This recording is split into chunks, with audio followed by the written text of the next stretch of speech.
Bonsoir à tous, bienvenue sur ma chaîne YouTube. Hi everybody, welcome back to my YouTube channel. Ça fait longtemps. Ouf, je suis busy. Maintenant qu'on a les classes Zoom, ça prend beaucoup de temps. Mais c'est pas grave, je vais commencer à poster.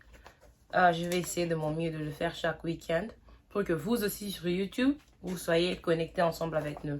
Alors, aujourd'hui, nous allons parler de pronoms.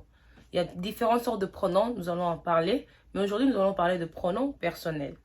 Je vais d'abord donner la signification de pronom personnel. Le pronom personnel remplace le nom, ok?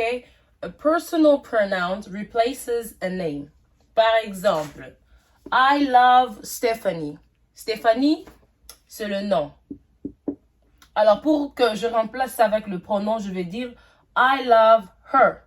Her, c'est les pronoms personnels, ok? So, remember, la définition du pronom, le pronom prend la place du nom. Et je vais donner un exemple. Là où je mets Stéphanie, je vais mettre her si c'est une femme. Et si c'est un homme, ça sera him. Si c'est par exemple Emmanuel, I love Emmanuel. Et pour remplacer avec un pronom, je veux dire I love him. Him là prend la place du nom. Alors le pronom nous aide à éviter de répéter le nom à chaque fois sur une phrase ou dans une phrase et les remplacer avec le pronom. Alors sans plus tarder, nous allons parler de pronoms personnels.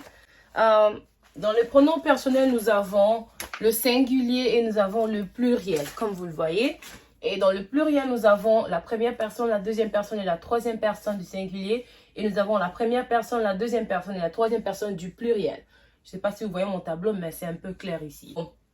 Here we have male and female. That means male et female veut dire tu peux utiliser ça pour soit un homme ou soit une femme. Male et female veut dire tu peux utiliser you and you soit pour un homme ou une femme. Mais quand je mets male seulement, he c'est pour un homme, him c'est pour un homme. F c'est seulement une femme, she c'est pour le femme, her c'est pour le femme seulement, le fille, le femme, n'importe quel. Neutre veut dire tu peux utiliser ça soit pour les histoires, soit pour les animaux ou soit pour des personnes. Mâle et femelle et mâle, femelle et neutre. They and them. Alors en français nous avons I, je, you, tu, he, il, she, elle, it, il, elle qui est neutre. We, c'est nous. You, c'est vous.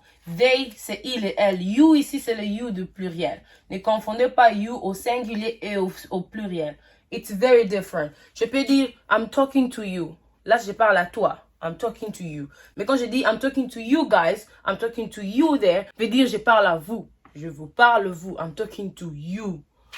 Quand il y a beaucoup de gens, je peux aussi dire I'm talking to you. C'est le you de troisième personne du pluriel. Alors, quand il s'agit maintenant de pronoms objets, on a me qui est moi, you, toi, him, c'est lui, her, c'est elle, it, c'est il, elle, neutre, us, c'est nous, you, c'est vous, them, c'est eux. Alors, quand nous parlons de pronoms personnels, nous avons deux sortes de pronoms à l'intérieur. Nous avons le pronom sujet et nous avons le pronom objet. Le pronom sujet, c'est la personne qui fait l'action, ok? Make sure you remember this, n'oubliez pas ça. Le pronom sujet, c'est la personne qui fait l'action et les pronoms objet, c'est la personne qui reçoit l'action. Par exemple, she is talking to him, ok? Quand je parle de she is talking to me, she, c'est le sujet, c'est la personne qui fait l'action, ok? C'est le sujet. Et la personne qui reçoit l'action, c'est him, ok? C'est ça, l'objet. Ok? Si c'est toi qui fais l'action, tu dois utiliser ça. I am, ok? It's not me doing it. No, I am doing it. Alright? It's not him doing it. He is doing it. Ok? So, si c'est toi le sujet, tu utilises ces tableaux ici. Si tu veux t'identifier comme le sujet. Si tu veux t'identifier comme l'objet dans une phrase, c'est ici que tu dois choisir. Alors, la différence entre le pronom sujet et le pronom objet, c'est que la personne qui représente le pronom sujet, c'est la personne qui fait l'action, ok? Et la personne qui reçoit l'action, c'est le pronom objet, ok? I am talking to you. Who are you talking to? I'm talking to you. You. Je parle à toi. I'm talking to you. Ok? Alors, deuxième exemple, nous avons he is running. Il court. Alors, ici, on a juste le sujet, le pronom sujet. Who is running? Je te pose la question, who is running? He. C'est la personne en action qui court. C'est he is running. OK? Je ne veux pas dire him running. Ce n'est pas him l'objet. C'est le sujet qui court. Je te demande qui. Alors, c'est la personne en action.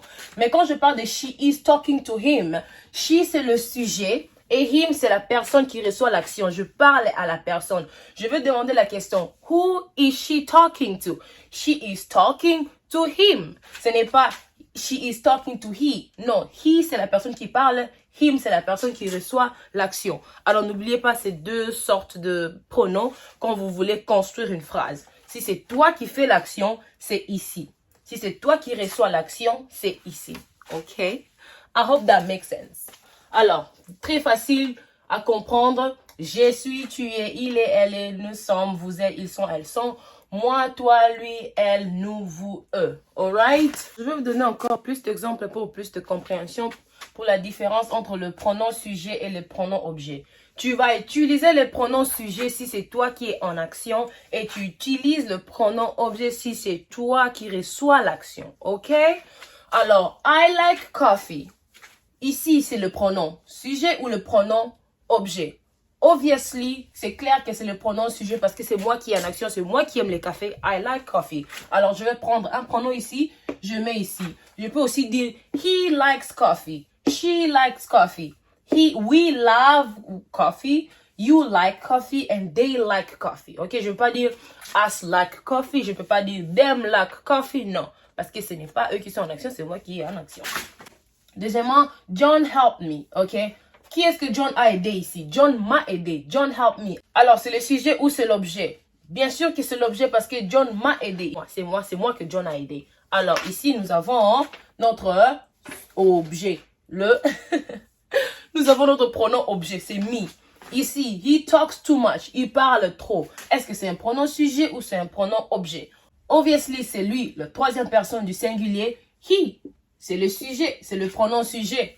Donc, si tu veux dire que je parle trop, ou il parle trop, he talks too much. Et quand je te pose who talks too much, him, c'est lui qui reçoit l'action. Et la dernière, did you see him? Est-ce que tu l'as vu? Who did you see? Je ne parle pas de sujet, je parle de l'objet. Est-ce que tu l'as vu? C'est qui? C'est him. Ok? Objet, objet, sujet, sujet. Sujet, c'est la personne qui est en action. L'objet, c'est la personne qui reçoit l'action. N'oubliez pas ça. Avec ça, vous pouvez déjà construire une phrase. Vous pouvez poser une question parce que tu sais comment t'identifier dans une phrase. Alors, pour aujourd'hui, on s'arrête là. Allez-y, pratiquez, pratiquez, pratiquez. Ce n'est pas parce que tu as regardé la vidéo une fois que tu vas mémoriser ou tu vas maîtriser, mais c'est en pratiquant. L'anglais doit se pratiquer au quotidien pour maîtriser. Alors, à la prochaine. Que Dieu vous bénisse.